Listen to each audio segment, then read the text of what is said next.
The better you track your money, the better you can stack your money.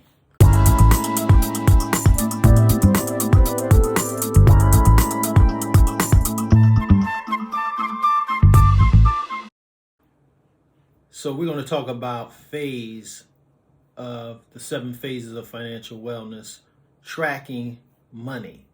Tracking money. And the core way you track money is with a budget. And if you don't currently use a budget, I want to encourage you to start using it. And I'm going to give you a few tips on how to get ahead with a budget. One, to maximize your ability to track your income, gather up all your income sources. That's in a good budget is you track your income sources minus your expenses, or what you spend money on, the money that's going out, and the two should equal 0. Meaning, I'm bringing 5,000, I should have 5,000 expenses, 0, which is called a zero-based budget. Now, I'm not saying have $5,000 worth of expenses in terms of spending, but one of those things in there, which right off the top for me, is a giving portion. So let's just say I bring home 5,000 a month. Well, 10% is going to be giving right off the top. 10 to 15 is going to be investments, saving or investments. If you don't have a savings, you build it first as a saving, and then once you're saving, your emergency savings is 3 to 6 months or even more if you, depending on what you think you need or how quick you can build it. I mean, you shouldn't be building an emergency fund for 5 years, but if you can't build it in maybe a year, 3 to 6 months, you can't save, then that means you need to sell something and definitely change some of the budget items that you have to lower them so that you can set aside more money for that saving portion.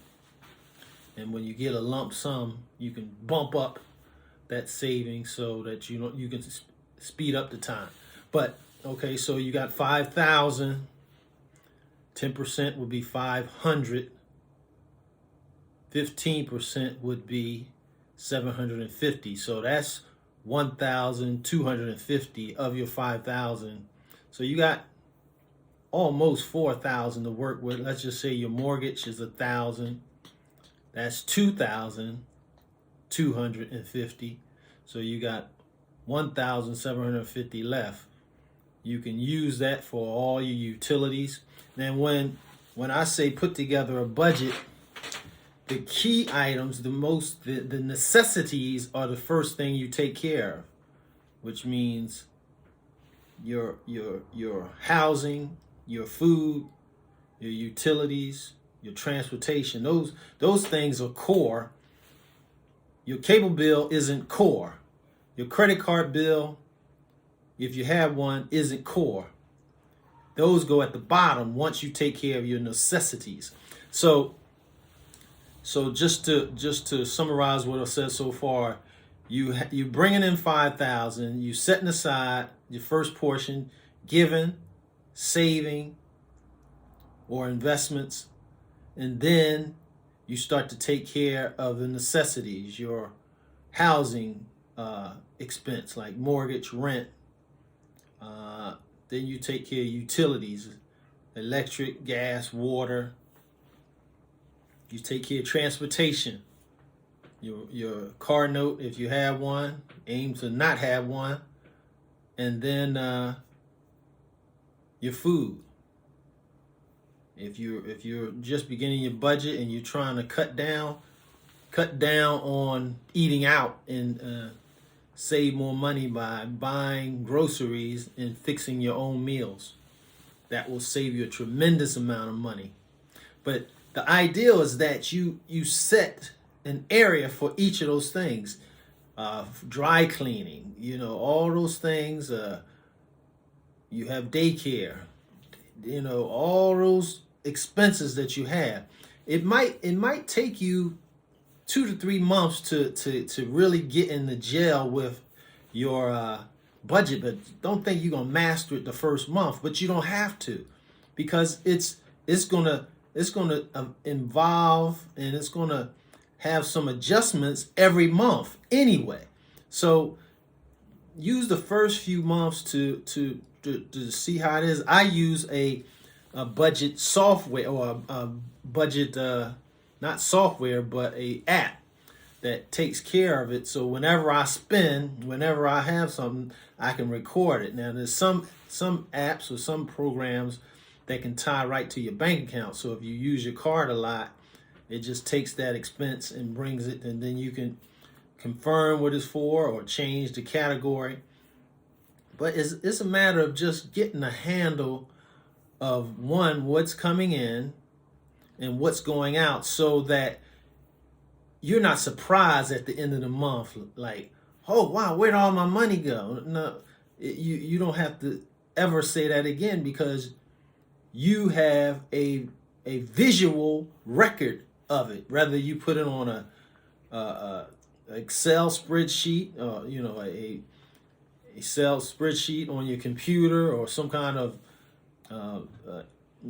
software that has templates and line and columns and rows, or you can use a ledger form written.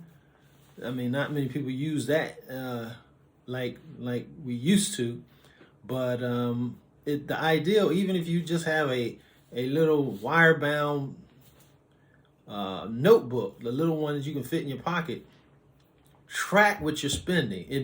Maybe one of the first things is you can just track, what you spent for the whole month, and then you look back in there, and that helps you to determine what your budget should be.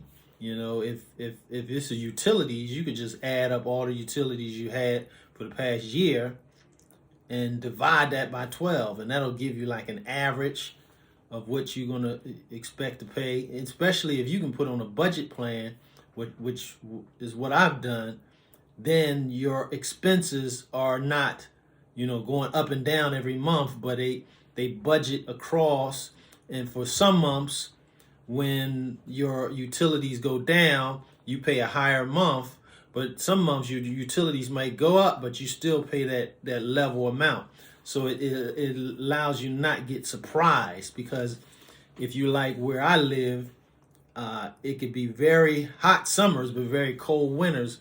So in the summer, the gas bill is very low. Like, it could be $30, but in the winter it could be $400. So rather than have that up down flow of your utilities, get the budget plan and say pay $150 for the entire year, and that way you're not surprised. And that is easier to budget when your items are stable and consistent, and you don't have to guess or try to wonder what it's going to be the following month.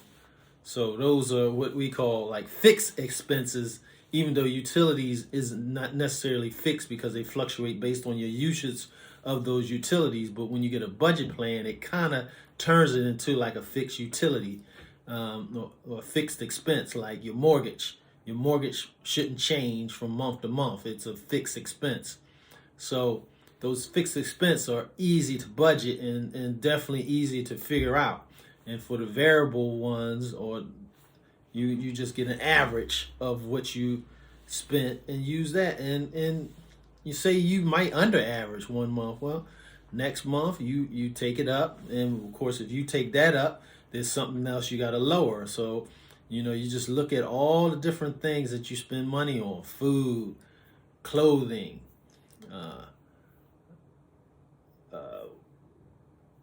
hair products, haircut. It could be a whole lot, but you put everything in a budget so that you can account for it, and make sure that saving and investments is part of those expenses that come out every month. And do that first. And the reason we do that first, because if you don't, you're going to wind up spending everything and not going to have anything to save or invest, which is the predicament of a lot of people who don't have a budget. They get their money and they spend, and now you're at the end of the month and you run out of money, and you still got things you need to pay for. So now you're going into debt to take care of stuff that you could have taken care of with your expenses. So just to recap or to summarize all this, when you get paid, know what you're getting paid and sum up what you get paid for the entire month.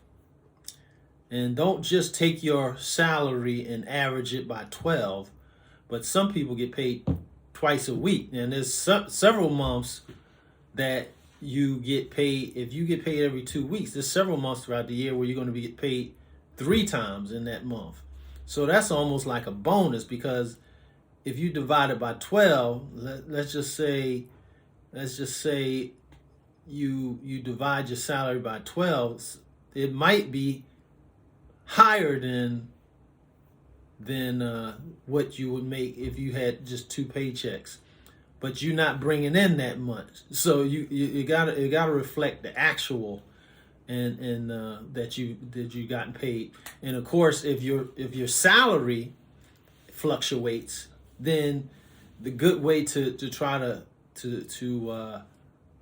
find out what the average is of that is to look at your prior 3-year tax returns and see where you are on that, and get the average of that and use that as your baseline. Of course, some months you're going to go down, some months you're going to go up, but the key is that you pay your main things first, your necessities. Your cable bill is not a necessity. No, as important as it is that you watch that game on Sunday or that playoff or whatever, your cable bill is not a necessity. So you got to take care of where you live, how to get there. That's transportation, your food, and clothing is important, but that doesn't mean you have half your budget towards clothing. And definitely never use a credit card to buy a depreciating asset, which is clothing. So now you talk to me, I would say, get rid of the credit card altogether. But at the very least, don't use it for something that's going to go down in value. So never go into debt for something that's going to go down in value. So that is definitely a no-no on everyone who knows anything about the dangers of credit cards. So now, just to finalize, or the final thing about this budget, the goal is to track and to know what you're spending, but the 2 is to get to a point where you can identify what I call a margin amount of money, meaning you paid for everything that you need to pay for. You set aside money for saving. You set aside money for your housing, and you did all that, and you lowered some of the expenses, and then you find out there is money left. Let's just say there's $200 left after you've taken all your expenses out of your income. That $200 is what you're going to use to propel yourself forward in your finances, and going to begin to be your wealth generation amount. And what I mean by wealth generation is that you're going to use that, one, to help pay down debt. So it's going to help to accelerate your debt payments. So every month, rather in addition to what you're paying to pay your debt, you have $200 to add to it. And we can talk more about how to accelerate those debt payments in another video. but you can use that to accelerate those debt payments. You can use that to add to your savings, so that your emergency savings will increase a little faster.